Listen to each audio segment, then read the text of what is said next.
Hi, fifth graders. I want to give you a little introduction to our Bible lesson for this week.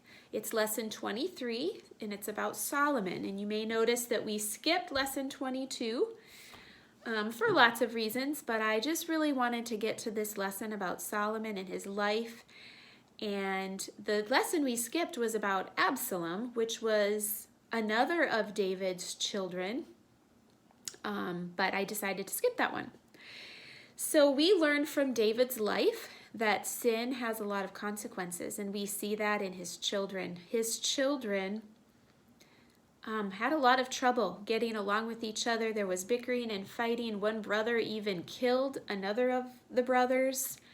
But we know that God had promised David that the consequences of his sin would be seen in his life for years to come and in his children's lives for years to come. One of his sons was named Adonijah. And when King David was growing older, Adonijah tried to become king, but he was not a godly person, and God didn't choose him to be the next king, and the plan for him to become king was thwarted. But eventually, Solomon was chosen to be the next king. And we are not positive how old Solomon was. Scholars think that he was anywhere from 16 to 29 years old, so very young, probably in his 20s somewhere when he became the king. And as a young man, Solomon followed his father's godly example. He showed his love for God by obeying his commandments. The Lord even told him to ask for whatever you want, Solomon, and I will give it to you. Think about that. If God asked you for anything you wanted, what would you ask for? Well, interestingly, the thing that Solomon asked for was wisdom, and he very humbly asked for that. The Lord, of course, was very pleased with Solomon's request, and God not only gave him wisdom, but he also gave him great wealth and honor, with the promise that if he continued to obey him, he would also enjoy a very long life. God said that no one had been wise like Solomon, nor would there ever be. His fame spread throughout the nations, and people came from all over to hear of his wisdom. One decision took place during a dispute between two women over a baby. We find that story in 1 Kings 3, and you'll study that, I think, on day 2 this week. Now, in addition to Solomon's wisdom that was given to him by God, God also blessed the king with great treasure and wealth. Solomon used his treasures to build a temple for the Lord, which you're going to study this week as well. Solomon began building the temple in the 4th year of his reign. He finished it 7 years later and dedicated it to God's glory. Israel rejoiced greatly through all of this, and Solomon's wise stewardship led to both the completion of the temple and the rise of Israel as an economic power of the time.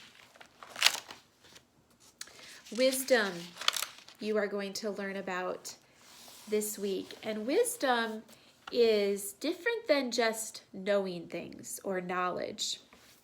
In your information packet that has all your assignments, I put the definition of wisdom. It is the ability to make decisions based on knowledge. Wisdom and knowledge aren't exactly the same thing.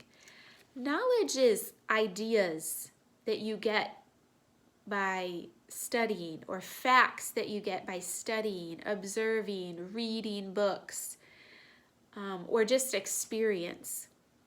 People of all ages have knowledge. My 3-year-old has a lot of knowledge about dinosaurs, way more than I have, really, or want to have. But that's not wisdom, knowing a lot about what dinosaurs eat and their names and when they lived and all of that sort of thing. Wisdom, everyone doesn't have wisdom, although wisdom does seem to come with age.